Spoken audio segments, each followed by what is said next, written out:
Hello, everyone, and welcome to the TinkerTribe podcast. I am your host, Greg Dowd. Welcome to my podcast, and tonight I titled this one "My Own Worst Enemy," and we'll get into that more later on the podcast. But I've got a few things. Basically, got an outline for you guys tonight. We're going to be talking about a few things. One is over the holiday, been helping my dad work on a deck project, and I failed to upload a couple of videos that I wanted to share of us working on that. So I'm gonna get into a few other things before I share that tonight, but got a personal development thing that I wanted to share with you guys, a video that I ran across today that I thought was really pivotal and helpful for folks, and definitely can be an inspirational thing coming from the Andrew Huberman podcast. He recently had on David Goggins. There's a few moments from the podcast that I wanted to highlight on this episode and share with you guys. I also wanted to share some of the current things that are happening. Uh, Ran across some good information on from the over the holiday about um, what's coming down the pipeline. A recent development that Alex Jones came on Jimmy Dore's podcast and was talking about some some interesting things on there. So I wanted to share some moments from those tonight. And then, yeah, wrap up with the Huberman Goggins podcast, and finally give you guys some solutions based on what I presented, some of the information I presented tonight. So that's going to be the outline and how I'm going to roll with tonight's podcast. Hope everybody had a wonderful Christmas, great New Year. For 2024, everybody had a great New Year's Eve and all that kind of stuff. And you had fun with your families and got to have some rest and enjoy some good moments with the folks that you love and be surrounded by those people. So because 2024 is shaping up, I believe, to be a very interesting year, and I believe that it's more important than ever to have your, I guess, your house in order, to have, you know, your mental, emotional, spiritual self discipline in order for what's to come this year, because it might be a little crazy. So I mean, it already is crazy, but things seem to be going in the much crazier direction. So anyway, that is enjoy the times while you have it. Enjoy your moments that you get to spend with your loved ones, and keep preparing yourself in multiple ways. Financially, mentally, emotionally, spiritually. Um, I have, over the break, because I had a week off of work, was the only reason I attempted to do this. Is basically I am attempting to quit smoking right now, and having that week break was helpful for me. I've quit in the past, and when I have to go through some kind of the daily grind and things like that, uh, it's a little bit easier for me to fall back into that habit. So anyway, while I had that time off, I gave myself that time to just chill out for the most part. Still continuing to do my exercises and all that, ate some garbage and stuff, lots of candies and sweets and stuff for the holiday. Definitely broke character on that, but working toward getting off of the smoking habit so that that's not something I need to be dependent on going into the future here. So I am working on it. I definitely am feeling the cravings, and I know it's going to take me a little while to get over that, probably another couple weeks, and I'm going to be a really miserable dude for that entire time. So right now, I'm attempting to avoid folks for as much as I can, and still doing I mean, not the folks I enjoy. I enjoy being around, which is our local Freedom Cell group. Represent the Freedom Cell Network. Y'all go check it out, freedomcells.org. Find some like-minded folks in your area. But yeah, we got our Freedom Cell meeting tomorrow night, and so those are the folks I enjoy. So they're cool.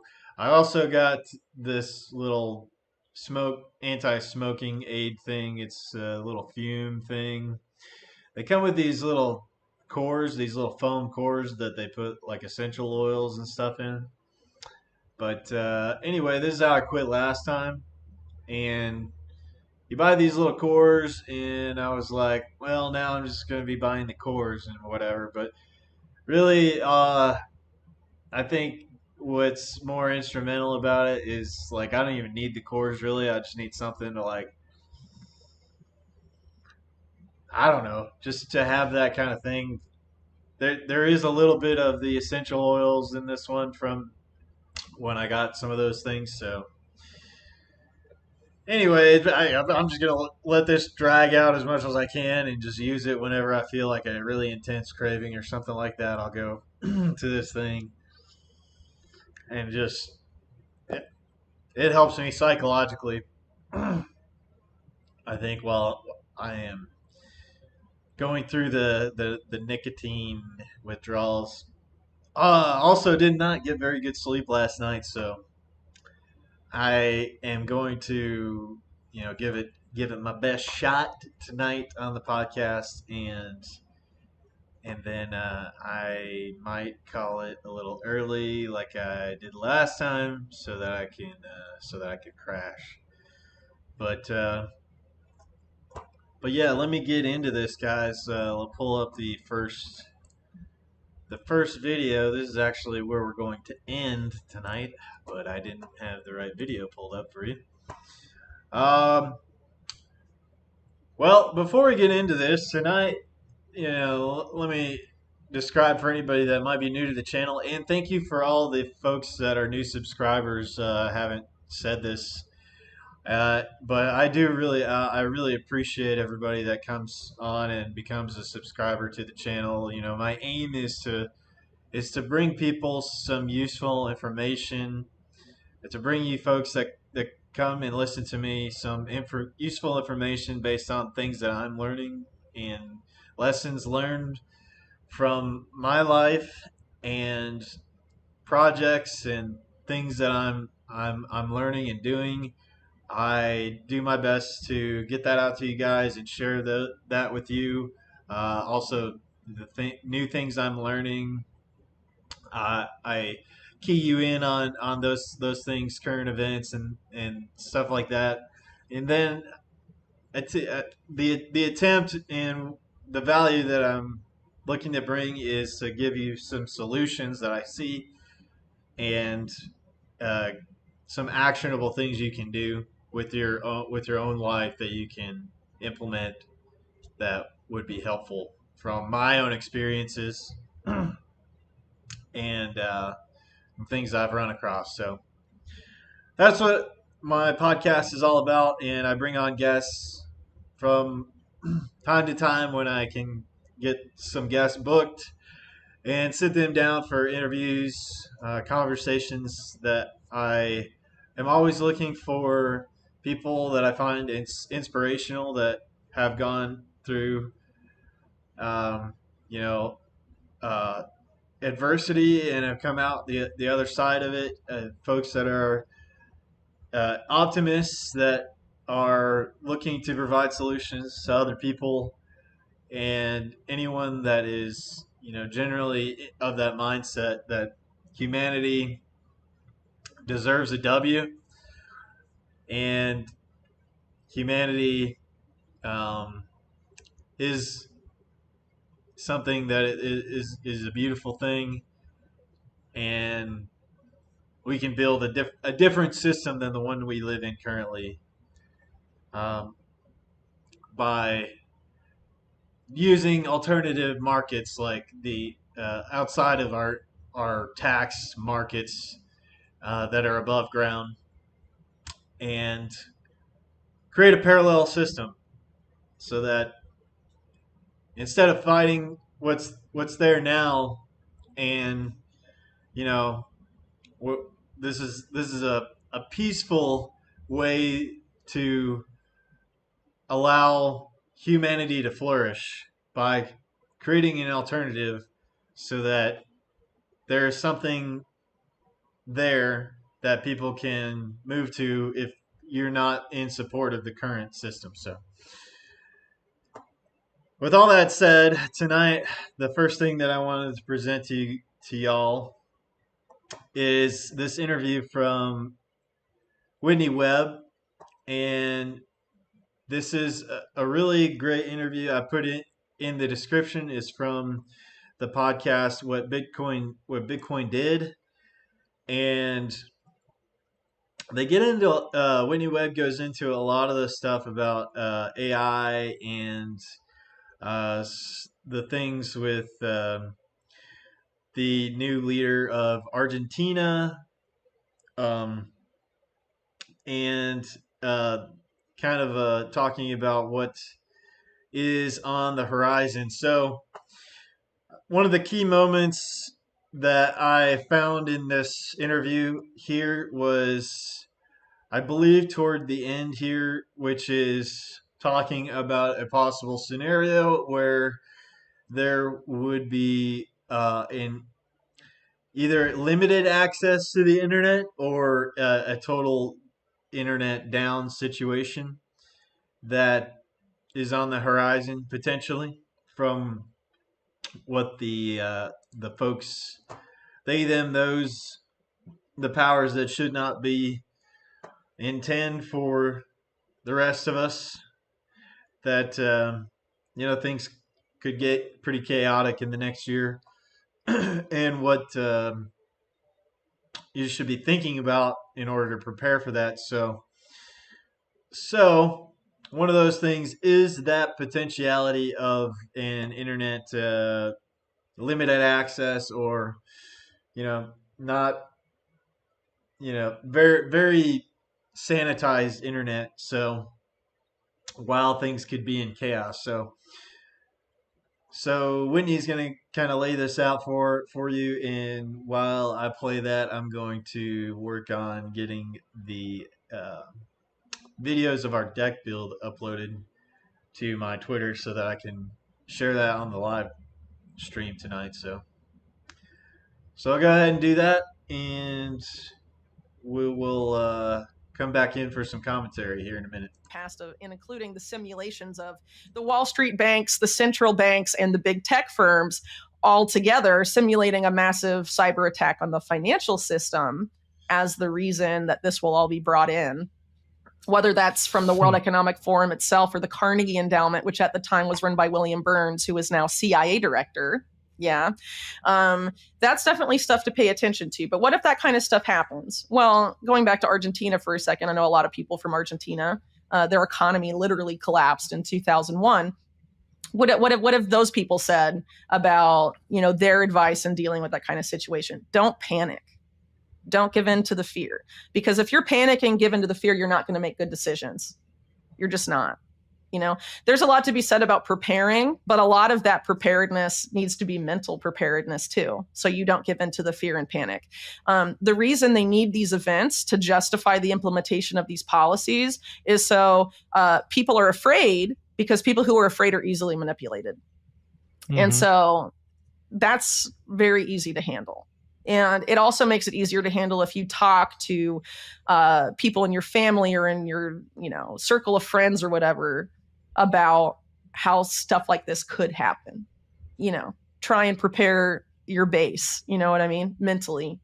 Even if you can't prepare physically and like spend money to, buy food or whatever, but also as far as like these efforts to regulate the internet, when the internet comes back as a regulated whatever, yeah, they'll be able to surveil everything you see, but a lot of content that's there now probably won't be there when it comes back. Yeah. Now's a good time to load up some offline hard drives with all sorts of kinds of information that you may find useful in the future. Whether are you doing that? Totally. Where did you start? Wikipedia, Spotify? No, I mean, I have a lot of like ebooks. I've got young kids, so lots of movies and stuff to watch. Books and video rips and stuff of like how to be self-sufficient, certain skills I don't have now but I might need in the future, like how-to stuff. Like you won't be able to just go to YouTube and be like, how do I do this? People have to start thinking about that kind of stuff and have an offline library of things, especially if you don't want to comply, because I won't be with this whole you need a digital ID to get onto the new internet. Like I'm not going to do digital ID shit at all. I'm not. So if you want to resist that and not do it, you have to have a plan about how not to do it. Are we absolutely fucked, Whitney? I don't think so. I think it comes down to no. I think some people will be, but it all depends on how they decide to act now about these things, and how they decide to react to this information in these situations as they arise. So people that are like, I don't care, like I can't control anything, and that includes people who like know everything but are super like black-pilled about it. Like obviously they're going to have a really bad time. The way to get out of this is to build alternative infrastructure to their infrastructure. And the time to start doing that is now. Why we can still use the internet as a tool for us, because like for a long time, the internet has been a tool for the public. And that's part of the reason they feel the need to like regulate it and stick it so completely under their thumb. The mass democratization of information, for example, has been a huge issue for them. And this is why they're coming in now and trying to clamp down so much on the flow of information. Yeah. And why we can still use these things about the internet to our advantage. Stuff needs to be done. And this is why I think it's important, specifically in talking to like the Bitcoin community. There's a lot of talented developers there that can build out a lot of this alternative infrastructure. And there are people in the space working on that kind of stuff, but there needs to be more of it, and it can't just be like all this like macro bullish stuff of like, yeah, they say Bitcoin's going to go to $1 million. I mean, like, I think people need to get their head straight and be like, if Bitcoin is going to be a tool for financial freedom, and if I want the reasons I got into Bitcoin to still be Bitcoin in a few years, I need to think about how I can help that happen. Because they're coming for it and they're going to turn it into something else unless people in the Bitcoin space start doing stuff. And that's not to say no one's doing anything, because people are, but there needs to be more awareness of this in the space, and people need to decide which camp they're in. And I think it needs to be culturally unpopular in the Bitcoin space to serve the co-opt agenda and make it a tool of Wall Street and global empire. You're either on the side of those guys or you're on the side of freedom and the public. Yeah. And put your flag somewhere, Yeah, so me and Danny have debated privately the idea of the ETFs quite a bit, and we keep coming down on the ultimately it's bad because there's kind of question, well, but if BlackRock are marketing it and Fidelity are marketing it, then it's gonna legitimize Bitcoin, and and lots of people will therefore be buying Bitcoin, and then we realize it's going to expand its reach. But then it's like, but how's it expanding its reach into a centralized entity, which is all centralized control? And then we know historically BlackRock have kind of been a little bit evil at times. They've they own a lot of the Larry Fink is not your friend. Just saying. Yeah, exactly. So and then you can see mentally people getting co-opted. I mean, I've done it myself. I got mentally co-opted during COVID. I had to shed a skin afterwards, and I can see it happening. So that kind of idea of resisting that is strong. It's important. Okay, give me a lot to think about there. Well, now the stakes are higher than they've arguably ever been, because if they manage to get the system in place because of the technology and what they hope to do to people, going as far as stuff like the brain chip and stuff, if it gets to that point, it becomes very hard to undo. And the implications for humans being able to live free lives is very much at stake, right? So this is the time to fight this. It's now. If you're in the Bitcoin space, they want to use Bitcoin to serve their ends, not the people's ends. That there needs to be awareness of that, and people need to make choices, and these discussions need to be had. It obviously happens that the value of Bitcoin has gone way up, and so now I have all this money. But at the same time, if Bitcoin's value goes to $1 bazillion, one Bitcoin, that doesn't mean that you're going to live like a gazillionaire because you have Bitcoin holdings. That's going to mean that the currency, the dollar, the pound, whatever, is being inflated to oblivion. It's like Zimbabwe and Venezuela. So you may be like, wow, I have millions of dollars, but your standard of living is probably going to be the same as it is now. And everyone around you that doesn't hold Bitcoin is going to drown. Yeah, it's not nice. So it's not necessarily a thing to cheer on. So that's some things to think about for you tonight. Is I talk about having some cryptocurrencies and things like that to hold, and while just like Whitney said, the entire fiat money system is basically being destroyed, and if all you're able to do is maintain some kind of standard of living through that, I mean, that's one thing. While everyone else is completely devastated, that's not gonna really help anything. We got to use the crypto to enable a better future by actively doing things with the cryptocurrencies, like our trading between each other, value for value exchanges, like using the Monero, using the Bitcoin as kind of a savings, I think, and building some infrastructure so that if there is a possibility of an internet, limited internet after some type of event, cybersecurity event that happens, that there is a way that we can continue to share information. And a great thing that Whitney talked about and something to really think about is to get the information on some hard drives that you can download and you can have on hand. And I have some of that information on my personal Discord group that I believe I have linked in my description. But if not, I'll be putting that in there into the page that has the survival information in it. But yeah, there's several files in there, and then also I have some other resources for you guys on that later tonight. Let me show you guys the video that I made is a little time lapse video of me helping my dad build this deck. And so basically, on my time off, mm, my dad had bought all the materials to build this 8x8 deck that comes off of their sun porch in the back of their house.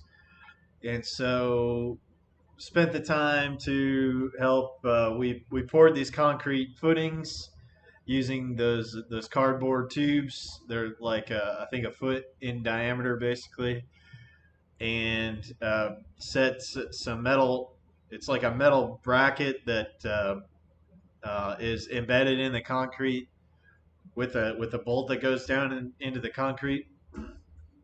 So we rented an auger and we dug these concrete footings. I have a whole video of this, but this is just a short time lapse of how we worked together to put up the support beams and got those all set for right now. And then the next step is to cut notches in those support beams and mount a 2x12 2x12s on the outsides of the beams after we cut a notch in, so the 2x12s will sit on the beams themselves.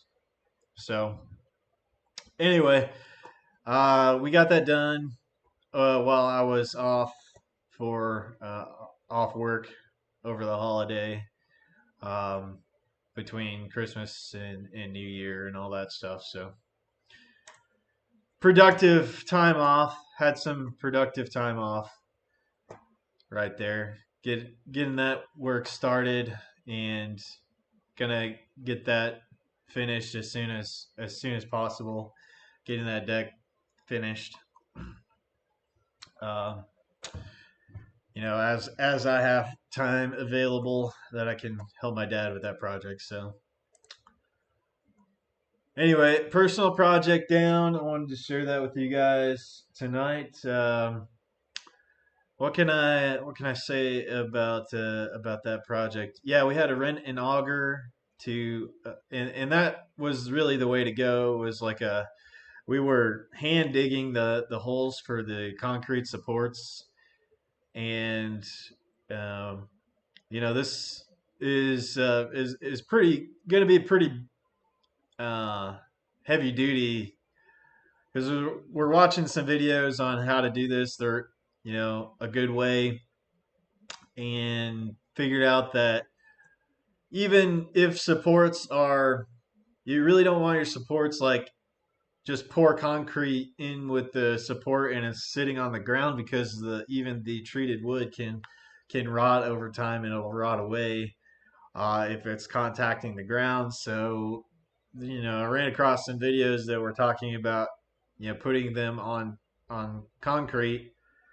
and using the brackets so that the water doesn't really get in contact with the wood so much and should last a lot longer. So anyway, that's what we're going with, and that's what we're setting up right now is based on that idea. So we had to dig down pretty deep in hard clay. It was taking forever, so basically resorted to renting an auger, hydraulic auger, and like I said, I've got video of all that as well. I've just got to edit video together, and I'm going to be posting that the on this page, on this account. So I'll be looking forward to that. But I wanted to share what we did there with you guys tonight. All right. So I also wanted to share this interview, part of this interview with Alex Jones and Jimmy Dore. There was one part here. I think that Alex got into talking about some pretty wild stuff here with Jimmy, but when you dive deep into some of this personal development stuff, and through some of my experiences in the past, they start getting into some topics of some metaphysical things and about like aliens and what possibly what aliens are and being more of an interdimensional type thing. And so, Alex was talking about some of these things and how he had some family members that, uh, were involved in some of the special forces type stuff, and he shared a story that he overheard some of this information where they were talking about one of these programs where they would take hallucinogens like DMT and basically be in this the DMT energy, well, being able to visualize a lot of this energy stuff going on all at once, and talking about how there's a lot of more metaphysical things going on. So like the things that we can see with our eyes, if we could see more of the things that are actually happening in the reality, there's a lot more going on than we can just perceive with our eyes. Um, that it would be kind of an overload for our senses, and we'd be probably unable to function and be able to process information and do things. So it kind of goes into like some stuff about the collective consciousness and things like that. But I'm giving you the synopsis here. But it was a fun conversation. I thought it was a really fun conversation. Some things that I've, you know, look, kind of gone into myself and looked into some of that information. And, I think that there is a really good possibility that there's a lot more going on than what we're just perceiving, and that Alex's uh, conversation here with Jimmy Dore was really a really great interview. They go into a lot of different things, so I think it's a great interview to go check out. So that's why I wanted to include it tonight, and just share that with you guys. So So if you want to go check out the Jimmy Dore show, Jimmy Dore's got a great show. He kills it with the guests that he brings on, and him and Kurt Metzger, they talk about a lot of cool stuff. They even bring up this one video that you can find in the I believe in the Rothschild archive or whatever, talking about the Rothschild family, and he gets into the good contextual history of that stuff. And so really great interview. Go check that one out for sure. Give that one a watch. I put a link for that video in the description as well. I was highly entertained by that one as well.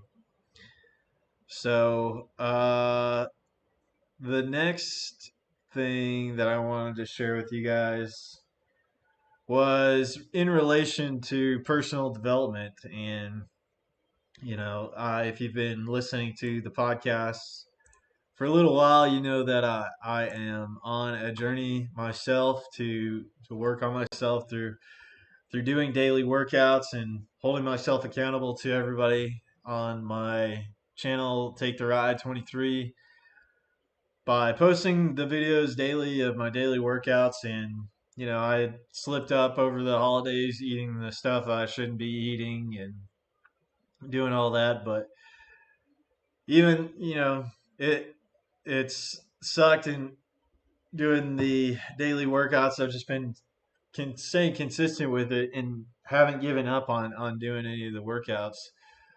And over the holiday was really struggling with getting those done, because I didn't kind of broke up the regular routine I had going with the uh, you know doing the workouts during my lunch hour, and doing the workouts fasted as well. So definitely saw big differences in doing that, but stayed consistent over the holiday, back into the routine of everything now. But this came across my feed today, and I was relating to a lot of the stuff David Goggins was talking about, and they were also talking about some very interesting things about the effects of doing things that you don't want to do, and it's basically your willpower, your will to take action and actually, you know, put your feet to the pavement, so to say, and build your willpower.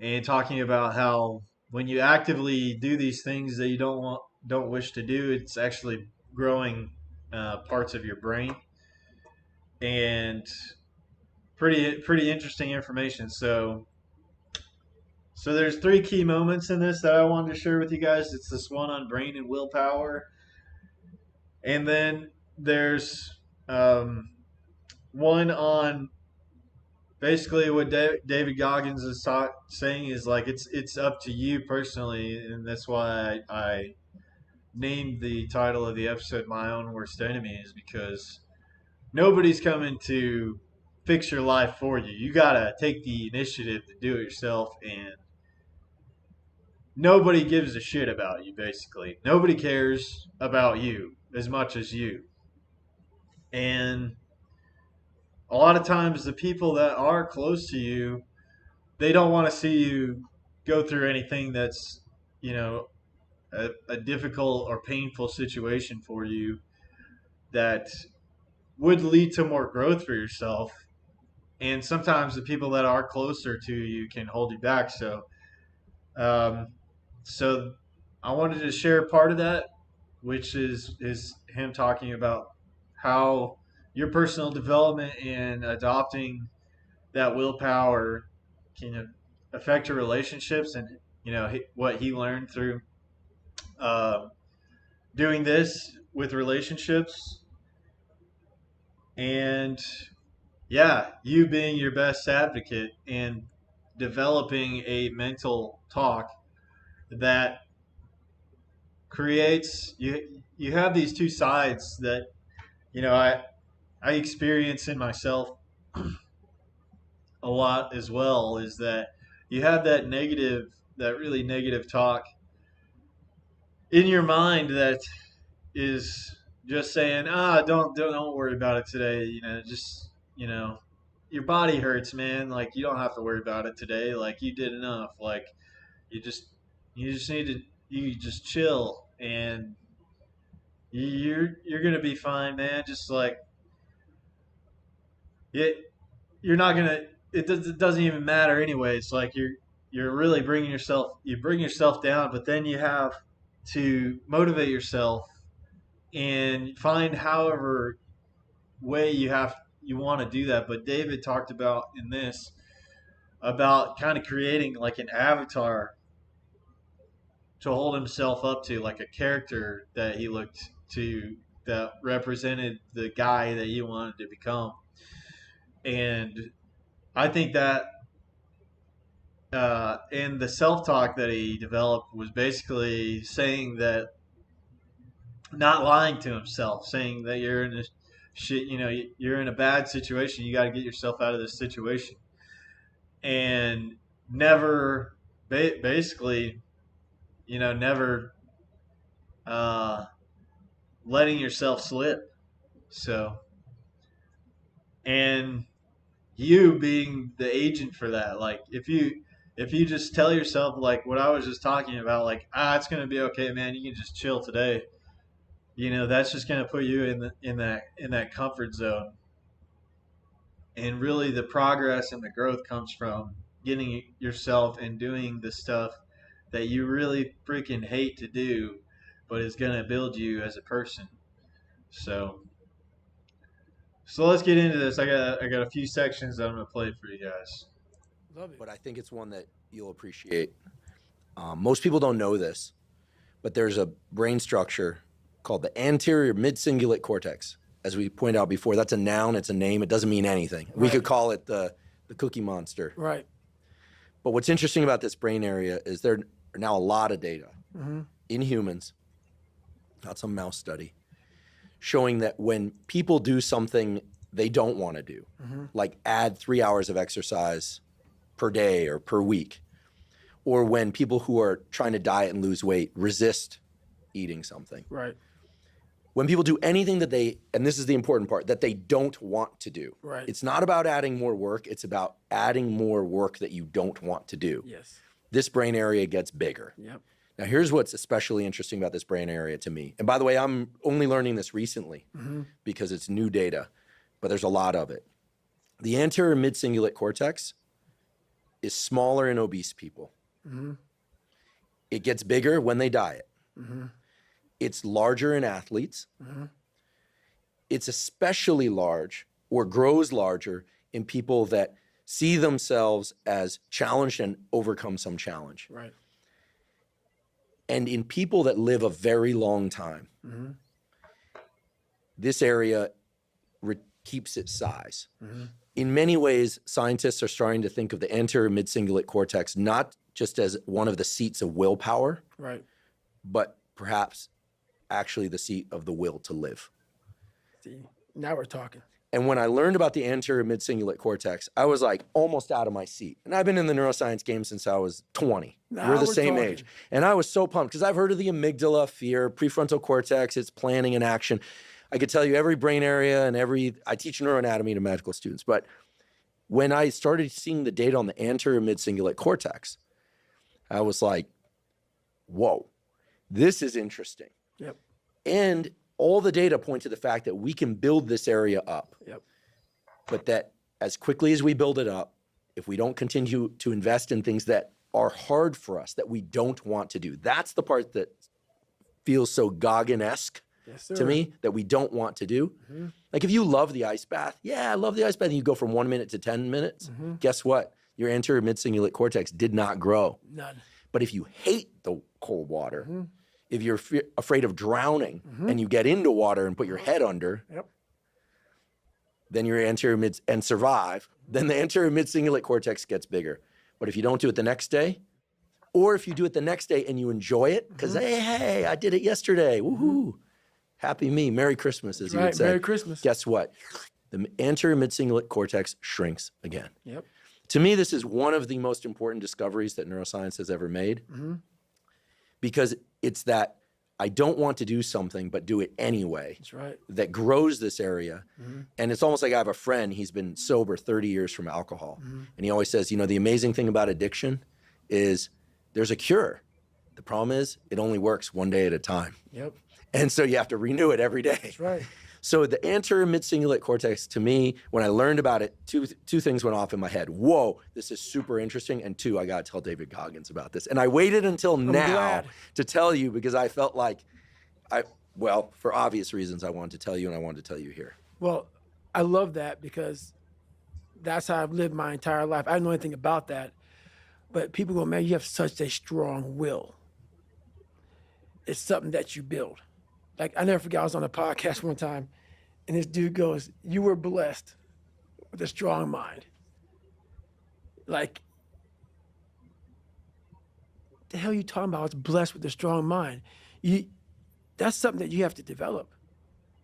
You develop that over years, decades of suffering and going back into the suffer. That's why a lot of people who graduate Navy SEAL training, they want to know, like, I talk about it very openly all the time. A lot of guys don't want to go back into that water. They want to go back into the hard stuff. Maybe not anything hard in life. Once you get through it, it's like you become a POW. Like, how many POWs you know want to go back to POW camp? None. When something sucks so bad in life, this is on this that we're talking about now, very few people want to go back. They're happy they graduated. I realized I'm the same way. I don't want to go back. I have to go back. I must go back because that is exactly where all the knowledge of my life exists, was back there and what you're talking about. Well, I didn't know anything about this, but how I grew a will was constantly doing these things to now, it's just life. I wake up while it still sucks. It's just life. You don't sit back and like, oh my God, like I have days I don't want to do it, but I know I'm going to do it. I know from years of just doing it. So that's beautiful. And this is why I came on here with you today. And I'm glad that you're talking about this because human beings need to hear this. They need to stop hearing these hacks on this and that. There's no fucking hack, bro. There's no fucking hack. Yeah, you may this and that and saunas and all this shit that yeah, it's great. There is no fucking life hack. To grow that thing, how do you grow it? Do it and do it and do it and do it. That's the hack. The hack is gonna fucking suck. And that's what I realized. That's what I realized. Life, that's why I wanted to come on here today. I didn't want to come on here and talk about no fucking passion and purpose and how to get the fuck out of bed and how to hit a fucking alarm clock and all this catchphrase bullshit. Because that wasn't how I lived. That wasn't how I lived. I woke up like every human being does and goes, fuck, man, I'm a fucking piece of shit today. How the hell is this going to work out for me? And you fight that. And you fight that. You don't override it. There's no override button. It's the conversation in your fucking, in your head. So how do you do that? We don't have enough of these conversations about the real conversation that every human being is having. And they have no idea how to get out of it, but they do. It's that shit right there, man. Man, and I talked about this after realizing it in one of my workouts is that you're going to suffer either way. You're going to suffer in that comfort area where you aren't pushing yourself and you're not being the highest potential that you could be. You're suffering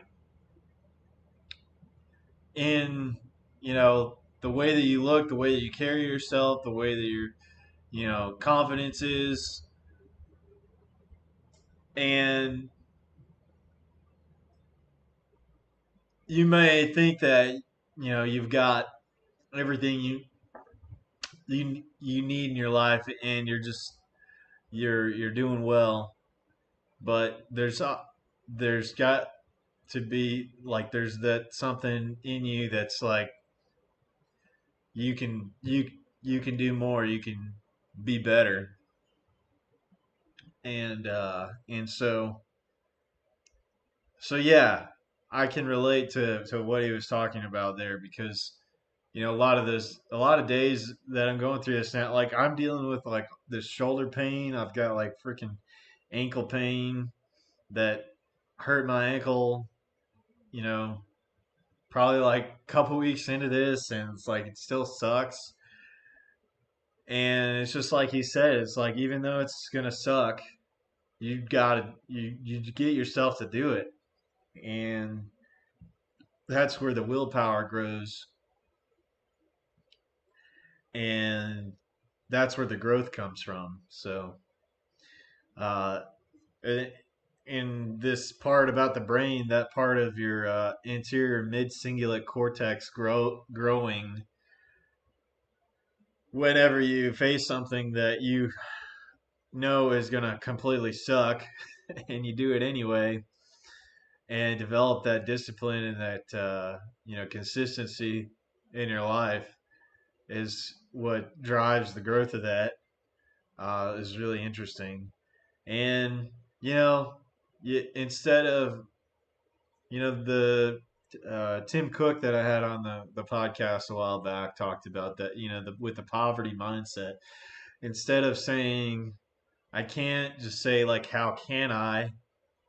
And the same applies to this is like, you get an injury or something like that.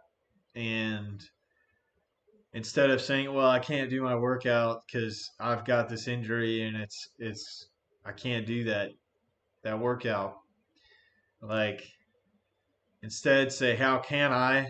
And figure out what type of workout would allow you to still train, but take it a little bit easier on whatever that affected area is, and do the proper things to help heal that area of your body.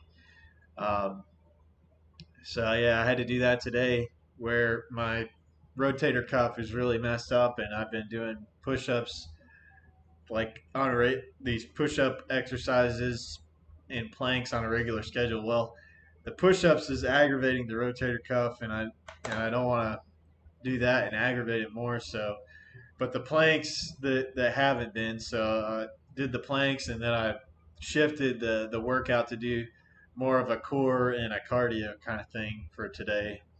So, not getting the chest exercise in, but still getting, a type of a workout done. So, you know, developing that type of thinking, it's like, um, helping me stay motivated as well. So I wanted to get to this relationships part where he's talking about how if you're going through, some of these tough things, and you might not have like a partner that's completely on board, that's on board with what you're doing, and maybe they don't want to see you suffer, and because you're going through this hardship, in the self-improvement process, that they might want to hold you back and help give you an excuse to be held back on that you know he goes into that, and what worked for him, which is just being completely honest with his partner that this is something I've got to do, and this is something that I need to be there for you, and gonna be giving you everything you need, but I need this. So this was a good part, because I've got buddies that are in relationships as well, and they're having a hard time talking about that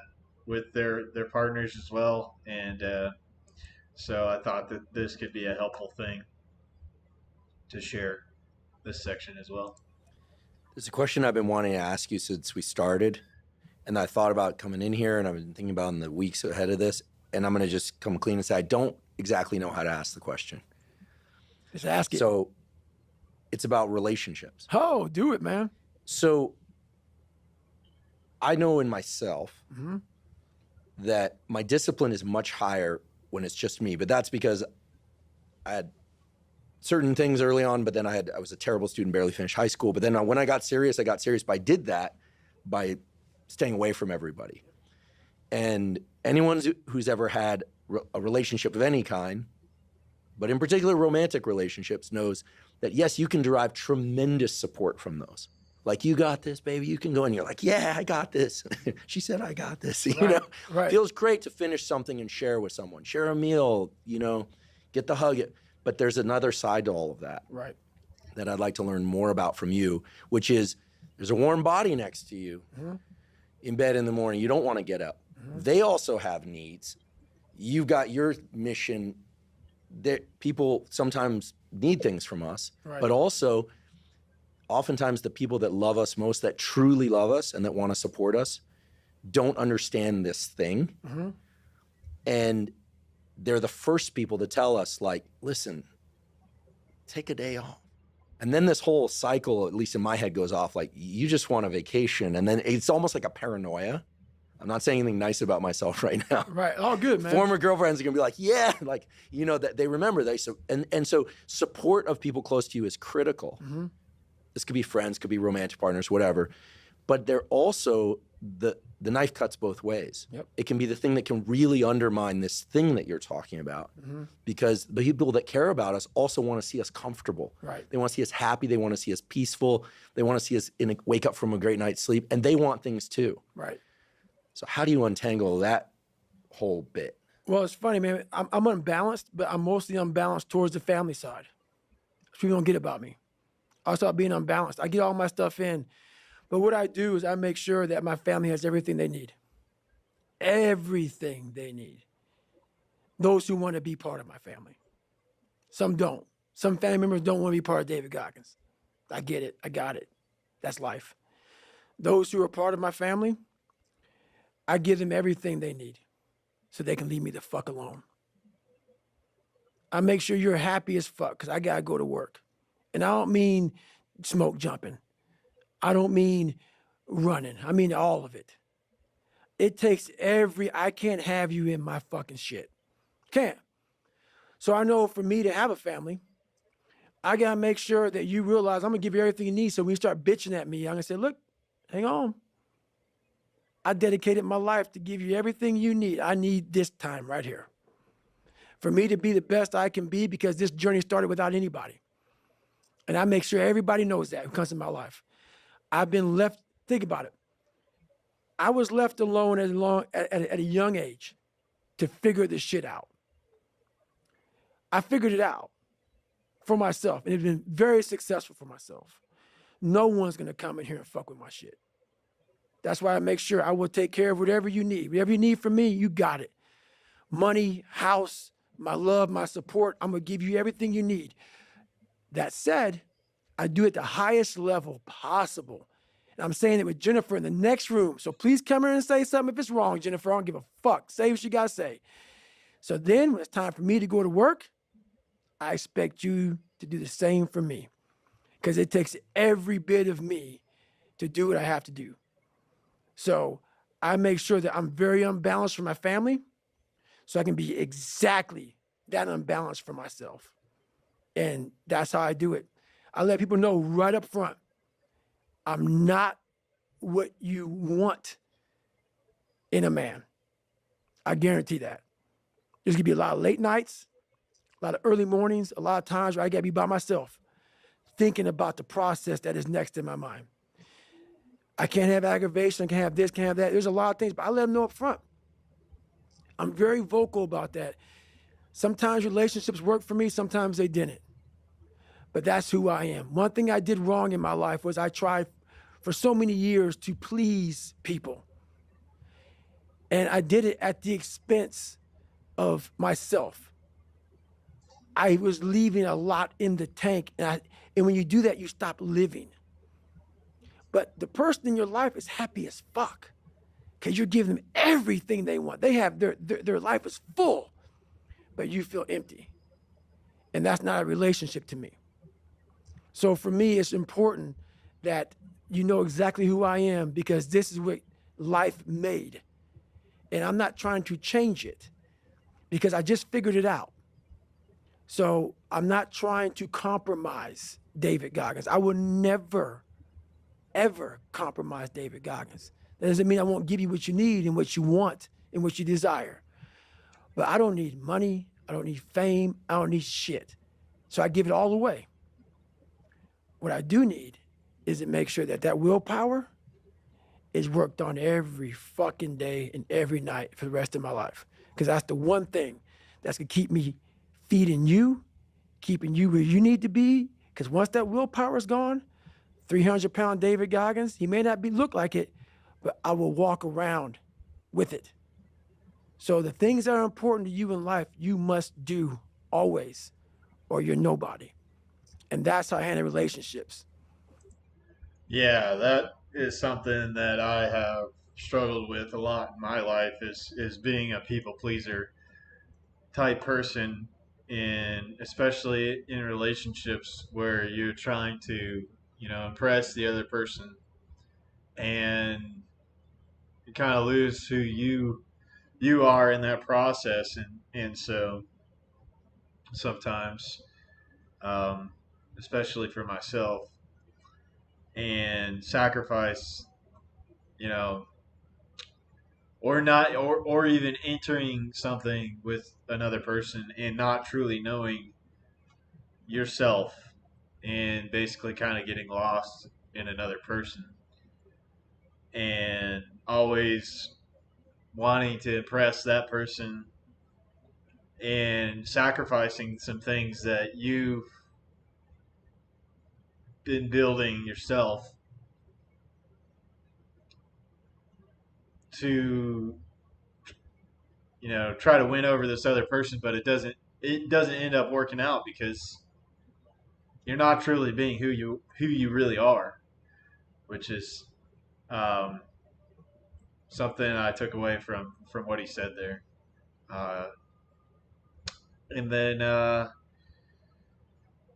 yes, so there was one other section and where he talks about really there's nobody else. There's nobody else coming to save you. There's no program. There's no other person that's going to come in to kick things off for you. It's got to be you working on that inner dialogue and failing and getting used to the failures and the things that you're going to run into during that process, because you're going to run into these walls and you're going to have to figure out how to get around them, and then figuring out how you're going to talk to yourself to get yourself through that situation. And if you're not going to stand up for yourself, nobody else is, because nobody truly cares about you in this life. Like, maybe that's what holds a lot of us back. I know it held me back for such a long time, putting out any kind of like content or anything like that, or just putting myself out there. Was like that fear of judgment from others is one of the things. And when you learn that everybody's got their own lives and they're just trying to make it themselves, that nobody nobody cares whatever you're putting out there, because they're focused on their own stuff. And a lot of the times you get those comments and the trolling and all that stuff is like, it's really a reflection back on that person that made that comment as to where they are in their state of being at that point. And so they'll go on the next day, not even care. Not They don't give a crap about what you talked about or what you said or anything like that. So, you know, um, like I said, nobody cares about you like you're gonna care, and so you have to make the investment. You have to take the action, and that's the key, is taking the action. You know, don't make it too difficult and overanalyze. Another problem that I've learned in my life is like going into an analysis paralysis mode, where I'm try to make it so complicated and make it to where you got to do all these tons of things, and really it takes the focus on the kind of the one thing at a time. And I really do think that the body, and putting that priority over doing the things that suck and focusing on the body, has been helping me more than the reaching out to try to help the world or save the world in some aspect. Sharing things with others that can help and be beneficial to them. That before that can externalize and that really flourish, I think the self work has to be done for it to be maximized. I believe, and so the self work has to come first, I think. So I'll play a section of this, and then I want to wrap up with some actionable things that I can give to you guys tonight that you can take forward um, as some solutions for things that we talked about tonight. There. I'm not a psychologist, as I mentioned before, but I'm going to venture a hypothesis here. Mm-hmm. I think that you've mastered the process of internal dialogue. But when I say dialogue, I think most people think, oh, the inner voice, the chatter. But that's just one half of a dialogue. A dialogue is a two-way street. So I completely agree, because I know from experience that when we go inward, oftentimes we hear things, if we're really honest with ourselves, it's like, oh, no, I don't want to think about that or that. No. And then we start looking outward, or we start trying to shift our attention or distract. And there are a million reasons that are handed to us, excuses and seemingly good justifications to be able to do that. But dialogue is a two-way street. And it hit me while you were just saying what you were saying. I was paying very close attention, and I realized David Goggins is talking about the voice that comes up, including the terrible stuff that no one wants to hear about themselves from themselves. But then he's also got the dialogue down where he knows the counter voice. That's right. He goes, yeah, you're right. And so I'm going to do this. Or maybe, no, remember this. You're in a dialogue, a two-way dialogue in there, not a one-way chatter dialogue. There are books written by famous psychologists about chatter, trying to shift your internal narrative. You're like, bring the internal narrative. That's what going inward is about. But it's not one voice. Again, there's a hypothesis. I'm not claiming to be all-knowing. Lord knows I'm not all-knowing, okay? But you've mastered the dialogue, and if there are three voices, strong, medium, and weak in there, you're like, let's all come to the table. Right. So you've got a symphony of voices in there that are all you, that you know to be you. Right. And you know how to have those conversations. You're not afraid to be in those conversations. And then you know what the outcome of that committee decision is, and you put it into real world action. And the world only sees the action. That's it. And only you can know your internal dialogue. Mm-hmm. And only I can know my internal dialogue. And the only way to, quote unquote, know it is to spend a hell of a lot of time there. That's right. Okay. A lifetime. Got it. A lifetime. Like, think about it. For me to be sitting here in front of you, you're not going to call 300-pound Ecolab guy to come sit here. You might. I don't know. Maybe. Probably not. Probably not. Think about this.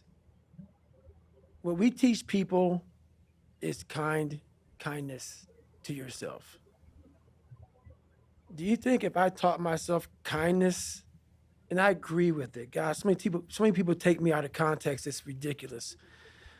Take it however the fuck you want to take it. When I was 300 pounds, where do you think that conversation would have got me if I spoke kindness to myself? I'll tell you where it gets me. Right back to 7-Eleven, another box of mini chocolate donuts and a chocolate milkshake. That's the one voice. That's the one voice that most of us have that you're talking about.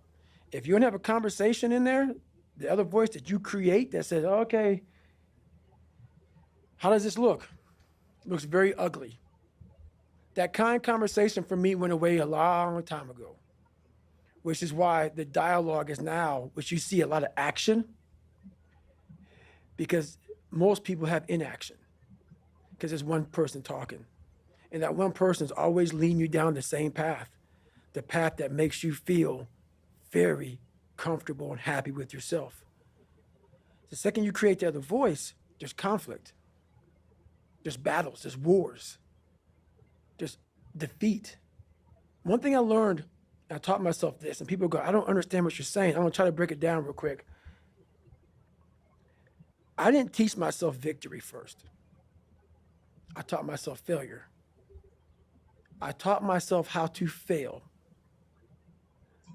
And people go, that's so depressing. Is it? When you're 300 pounds and you can't read and write and you're fucked up, you know how many times you're gonna fucking fail on that process? So if you don't know how to fail, there is no victory. I never talked about winning, because I knew the path to winning was gonna be years of failing first. So I taught myself how to fail properly. No one teaches you how to fucking fail. But if you're going out for insurmountable fucking odds that make absolutely no fucking sense, a black kid that can't swim, 300 pounds, gonna be a Navy SEAL. Okay. You better teach yourself how to fail first. Because if you sit in failure for too long, you will never come out of it. So the first part of my success was learning how to fail properly. And then eventually, I started getting a few victories. But that's what people don't get. when you have buried yourself in such a deep fucking hole, you better first talk about the failures you're going to have first. And that's when that other voice comes up. It tells you we got to do something. But it also tells you, boy, I'm not going to lie to you, Goggins. You're in for a fucking climb, bro. You're going to get your ass handed to you, made fun of, the outside noise, the inside noise. Both voices are going to be fucking telling you to go fuck yourself. You are in for hell, bro. I am. So I better learn to fail. So this is what you mean when you say that whatever anyone says, it's insignificant. Insignificant as fuck. Right. It's the cap gun fire because Yes. it's just like it, because the voice in your own head is far worse. And I should say, sorry, one of the voices Yes. in your head. Yes. Yeah, I'm being very like detailed, almost surgical about that, because I think this thing about inner dialogue we think is one voice. Yes. But you're making it clear it's many voices. It is. Yeah, man. So that was pretty key when he talked about that, because it's like sometimes you do have to say, just stop being a little bitch and get the work done, you know. And you know that's helped me out as well. Is that you just gotta psych yourself up. So, Tyler, man, thank you for hanging out in the lab chat. Well said, man. Tyler Sherwin, well said, man. Feeling this right now. I've resolved to post a lot more stuff. Yeah, man. Yeah, get it out there. I got to get you on the podcast as well, man. We'll be reaching out. Let's do a one-on-one interview, man. Why am I letting these people influence my day? I shouldn't care. Yeah. Got to take the action. Wasted too much time with analysis paralysis. I mean, it's a deal that a lot of times, like, you'll hold yourself back because you are worried about how people are going to perceive this, but like really no one cares. No one cares. Like, you got to learn and grow and keep continuing to grow from what you're doing. And you know, just sitting there and doing nothing is suffering in itself, that I've found. Just the inaction itself, like when you know that you can be building something for yourself, that inaction is gonna eat you up inside for just not doing anything anyway. And so I think you're gonna suffer either way. So might as well suffer in a positive direction. So last things that I want to leave with you guys tonight. What can be done about if the we get cut off? There's some kind of like reset of the internet where we started the podcast tonight. One resource that I wanted to give to you is Mark Passio, and he has this thing called the Amazing Repository of Knowledge. That this is a 2 terabyte drive that is filled up with data. That if you send a 2 terabyte drive to Mark Passio, he's going to load you up with digital information, books, audio books, video. This is like kind of all of the information that he's proliferated over the years of his internet research and just archiving a ton of data that if there is something that goes down with the internet, this is a way that we can move information between each other in the form of the sneaker net, which is just by foot, peer-to-peer, exchanging information with each other. So what on earth is happening.com/arc, and I have that link in the description of the video tonight so that you can get access to that. Basically, you're going to follow the shipping instructions. You're going to watch this video and follow the shipping instructions that he has laid out for you, and you're also going to he requests that you give him a donation for his time for transferring all the files over to you, because this is like 2 terabytes worth of information. He's done a lot of work to curate all this information and get it set up for you. And this is part of his activism, which is to help share this knowledge with other people. So yes, that's one resource for you. And then there's another person, Stefan Verstappen. He has a complete survival library on his website, chinastrategies.com. And on that website, there is a tab called the Survival Library. If you he asked for a $50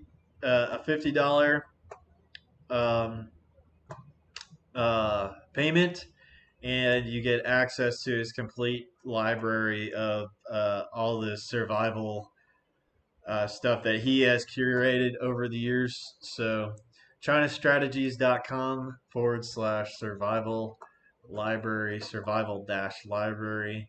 And I will make sure to get that in the description box below. So thank you guys if you showed up for the live stream. Tyler, thank you for your comments there in the live stream chat. And then for those of you that are checking out the replay, I appreciate you guys. Thank you guys so much for subscribing to my channel, and I hope that I can bring you guys some white pills and some things to be optimistic about for the future. That it's not there's no reason to become apathetic, but to instead of saying how the situation is hopeless, let's figure out how we can push each other and help lift each other up by staying optimistic and figuring out parallel solutions to the current system that we're living in, and how we can create and solve problems, create a better world, and solve our problems by taking personal responsibility. So thank you guys so much. That will be it for tonight. I'm going to crash because I am somewhat sleep deprived. But thank you so much. And if you guys like this, share it around with somebody that you think might get some value out of the information. And just give me a subscribe and a comment on the video to let me know what you liked, and maybe some things that you might be interested in that I could talk about in the future. So other than that, hope everybody has an excellent had an excellent New Year's Eve, and let's crush it in 2024, and get yourself in the best mental, physical, and emotional state that you've been in to take the ride for whatever comes in the future here. So love you guys. Hope everybody has a wonderful week. We'll see you guys next week for another podcast.